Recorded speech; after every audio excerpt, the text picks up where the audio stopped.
ప్రజాపాలన అభయహస్తం గ్యారంటీల దరఖాస్తు స్వీకరణ కార్యక్రమంలో భాగంగా పరిగి నియోజకవర్గంలో పోడూరు, కులక్చర్ల, దోమ, మహమ్మదాబాద్, గండీడ్, చౌడాపూర్ మండలాల్లో, పరిగి మున్సిపాలిటీలో మలెమన్గూడ వార్డులో ప్రజాపాలన అభయహస్తం గ్యారంటీల దరఖాస్తు స్వీకరణ కార్యక్రమంలో Parigi MLA doctor T Rammohan Reddy పాల్గొన్నారు. ఈ సందర్భంగా వారు మాట్లాడుతూ, ప్రజలు గెలిచిన ప్రభుత్వం ప్రజల వద్దకు ప్రజాపాలన లక్ష్యంగా ఎన్నికల్లో కాంగ్రెస్ పార్టీ ఇచ్చిన 6 గ్యారంటీలను నెరవేర్చుటకు దరఖాస్తులు స్వీకరణ చేస్తున్నామని తెలిపారు. కావున గ్రామాల్లో ప్రతి ఒక్కరూ అర్హులు అయినటువంటి పథకాలను సంబంధిత అధికారులకు దరఖాస్తు చేసుకోగలరు అని తెలిపారు. 6 గ్యారంటీలు ప్రతి పేదవాడికి చేరే వరకు ప్రభుత్వం పనిచేస్తుందని అన్నారు. ఈ కార్యక్రమంలో కాంగ్రెస్ పార్టీ నాయకులు, ప్రజాప్రతినిధులు, అధికారులు తదితరులు పాల్గొన్నారు.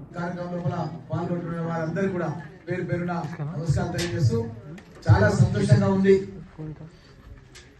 మీరందరూ కూడా ఎంతో నమ్మకంతో, విశ్వాసంతో కాంగ్రెస్ పార్టీని అధికారంలోకి తీసుకొచ్చి గౌరవ ముఖ్యమంత్రి రేవంత్ రెడ్డి గారిని చేయడం లోపల, నన్ను శాసనసభకు పంపించడం లోపల, అది కూడా అత్యధిక మెజార్టీ, సుమారు దగ్గర 25,000 మెజార్టీతో మీరు ప్రజలు కూడా పెద్ద ఎత్తున నన్ను ఆదరించినందుకు మీకు అందరు కూడా ధన్యవాదాలు తెలియజేస్తూ, మీ రుణం తీర్చుకోవడానికే ప్రభుత్వం వచ్చినటువంటి మొట్టమొదటి నెలలోనే, మేము డిసెంబర్లోనే 9వ తారీఖు రోజు శాసనసభలో ఎమ్మెల్యేగా ప్రమాణ స్వీకారం చేసిన మొట్టమొదటి స్పీచ్ లోనే పరిగి గడ్డ గురించి, ఈ పథకాల గురించి చాలా వివరంగా మీకు తెలియజేసిన.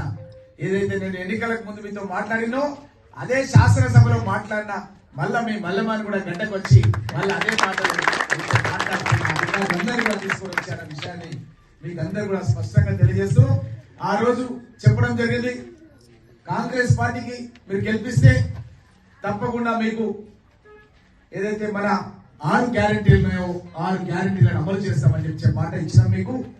రేవంత్ రెడ్డి గారు ముఖ్యమంత్రి కాగానే 48 గంటల లోపలనే మహిళలు సమాజంలో సగభాగం, ఆర్టీసీ బస్సులో మహిళల ప్రయాణం గురించి అని చెప్పి 48 గంటల్లోనే ఉచిత రవాణా సౌకర్యాన్ని కల్పించాం. ఈ ఆర్టీసీలో ఉచిత రవాణా అంటే అది దాని వెనుక చాలా కష్టాలు ఉన్నాయి, పేదల యొక్క, ఈ మహిళల యొక్క. ఎందుకంటే మహిళలు ఒక ఆసుపత్రికి వెళ్ళాలంటే, ఒక జజీర్ ఖాన్ హాస్పిటల్కి వెళ్ళి డెలివరీ చేయాలంటే, పరిగి ఆసుపత్రి లోపల వాళ్ళకి వసతులు లేకుంటే, హైదరాబాద్ పోవాలంటే మీరు బస్ ఎక్కి ఉచితంగా పెట్లబుర్జ్లో ఉన్నటువంటి ఆసుపత్రికి వెళ్ళి అక్కడ మీరు వైద్యం చేసుకోవచ్చు. అక్కడ ₹1 కూడా తీసుకోరు, మీకు ఉచితంగా వైద్యం అందిస్తారు. మల్లమానగూడెం నుంచి పేట్లబుర్జ్ హాస్పిటల్ వరకు మీరు ఉచితంగా ప్రయాణం చేసి హాస్పిటల్లో చూపించుకొని మల్లమానగూడెం గ్రామానికి రావచ్చు.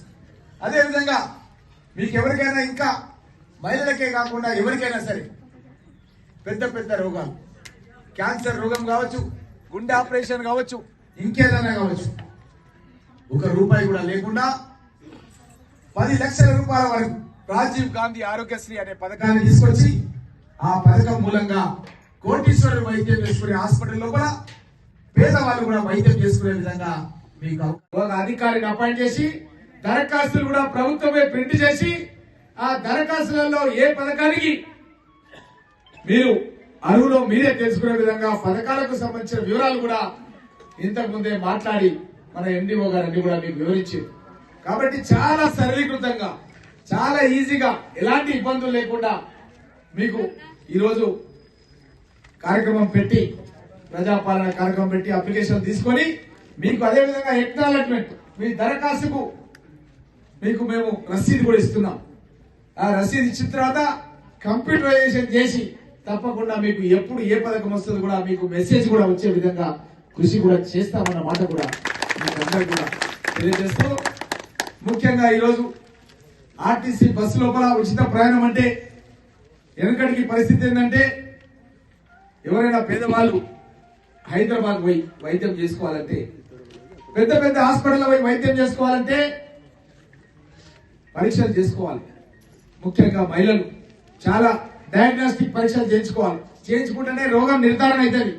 కానీ రోగ నిర్ధారణకు హైదరాబాద్ పోవాలన్నా, వికారాబాద్ పోవాలన్నా కష్టంతో కూడుకున్న పని. ఎందుకంటే మన స్టేట్ బార్డర్ వరకు, అంటే రావులపల్లి వరకు, రావులపల్లి వరకు మన టికెట్ తీసుకుని లేదు, చంద్రకళ అక్కడ వరకు మనం టికెట్ తీసుకోవాల్సింది లేదు, ఆ తర్వాతనే టికెట్ తీసుకోవాలి. ఆయన పొరపాటు ఎవరైనా తీసుకుంటే మళ్ళీ అది వేస్ట్ అయిపోతుంది. వాళ్ళ టికెట్ కూడా ఇవ్వరు, మహిళలకు 0 టికెట్ మీద వాళ్ళు అక్కడ వరకు ప్రయాణం చేయొచ్చు. అదేవిధంగా కొంతమందికి ఆరోగ్య పరిస్థితి బాగుండదు, వాళ్ళు హైదరాబాద్ పోయి వైద్యం చేసుకోవాలన్నా, అదేవిధంగా వైద్య పరీక్షలు చేసుకోవాలన్నా, శస్త్రచికిత్సలు చేసుకోవాలన్నా రాజీవ్ గాంధీ ఆరోగ్యశ్రీ అనే పథకాన్ని 10 లక్షల రూపాయల వరకు పొడిగించి, అది కార్పొరేట్ హాస్పిటల్ అయినా, ప్రైవేట్ హాస్పిటల్ ఏదైనా, గవర్నమెంట్ అయినా ఉచితంగా వాళ్ళకు వైద్యం చేసే విధంగా మొట్టమొదట సంతకాన్ని ఆ రోజు మన గౌరవ ముఖ్యమంత్రి గారు 7వ తారీఖు రోజు పెట్టడం జరిగింది. దాన్ని మనం వెంటనే 9వ తారీఖు రోజు మా శాసనసభలో మేము ప్రమాణ స్వీకారం చేయగానే మహిళలకు ఉచిత బస్సు మీద మేము స్వయంగా ముఖ్యమంత్రి గారితో కలిసి ప్రయాణం హైదరాబాద్ లో చేసినాం. ఆ తర్వాత వెంటనే 10వ తారీఖు రోజు పరిధిలో స్టార్ట్ చేసినాం మన్నగూడ దగ్గర ఉచిత ప్రయాణం. ఆ తర్వాత అందరూ కూడా ప్రయాణం చేస్తూ ఉన్నారు. కోట్లాది మంది ప్రజలు ఇప్పటి వరకు ఈ ఉచిత ప్రయాణాన్ని వాడుకున్నారు.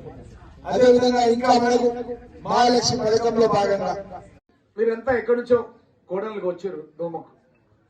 అప్పుడప్పుడు తమ్ముళ్ళు ఫోన్ చేస్తారు అక్కలకు, దోమక్కలకు. ఏమని చేస్తారు? అక్క మన ఊరికాడ, మన సొంత ఊర్లో బొడ్రాయి పండుగ ఉంది, గుడికాడ పూజ ఉంది, రావాలక్క అని అడుగుతారు. అడుగుతారా మిమ్మల్ని? అడుగుతారు. మరి అడిగినప్పుడు మీ మనసులో తలుక్కుమంటది. ఏమో రా మీ భావన అడుగు. దసరా అంటేనేమో దీపావళి అంటాడు, దీపావళికి అడిగితేనేమో సంక్రాంతి అంటాడు. కానీ మీకు అట్లా జవాబు రావద్దంటే ఆర్టీసీ బస్సులో మీకు ఉచితంగా ప్రయాణం చేయాలి. మీ సంతోషాన్ని కూడా, కష్టాన్నే కాదు సంతోషాన్ని కూడా మీ యొక్క స్వగ్రామం లోపల తల్లిదండ్రులతో, అన్నదమ్ములతో గడపాలంటే మీకు ఉచిత ప్రయాణం ఉండాలని ఈ ప్రభుత్వం నిర్ణయం తీసుకుంది అన్న విషయాన్ని కూడా మీకు అందరు కూడా తెలియజేస్తూ, ఈ యొక్క మహాలక్ష్మి భాగం లోపల కోడళ్లకు 2500 కాదు, అత్త మామలు ఉన్నారు. ఎంతో కష్టపడి కొడుకులను పెంచి ఈ రోజు ఈ స్థాయికి తీసుకొచ్చి సుమారు దగ్గర 25,000 మెజారిటీతో నన్ను శాసనసభకు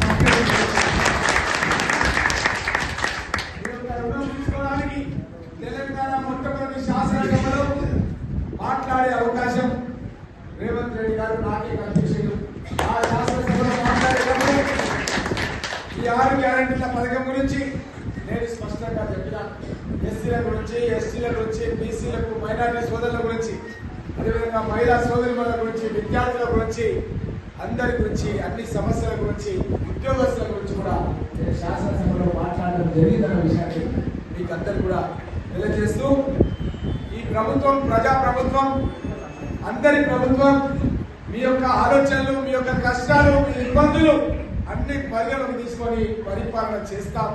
దాంట్లో భాగంగానే ఈ ప్రజాపాలన అనే కార్యక్రమాన్ని తీసుకొని ప్రతి గ్రామంలో కూడా, తెలంగాణ రాష్ట్రంలో ప్రతి మున్సిపాలిటీలో కూడా, ప్రతి వార్డులో, తాండలో కూడా ఈ కార్యక్రమాన్ని నిర్వహిస్తున్నాం. ఈ 6 గ్యారెంటీల్లో భాగంగా మీకు మహిళా సోదరిమణులకు 2,500 కోడళ్లకు ఇస్తూ, అత్త మామలకు ఇంట్లో 2 ఉంటే 2కి 4,000 రూపాయలు పెంచే పొడిగించడం జరుగుతున్న విషయాన్ని కూడా మీకు అందరూ కూడా తెలియజేస్తూ, అదేవిధంగా 2,500 రూపాయలకి ఒక గ్యాస్ సిలిండర్ కూడా ఇవ్వడం జరుగుతుందన్న విషయాన్ని మీకు అందరూ కూడా తెలియజేస్తున్నాం. గతం లోపల ఎప్పుడైనా సరే ఆర్టీసీ బస్ అంటే ఎక్కడైనా పోవాలన్నా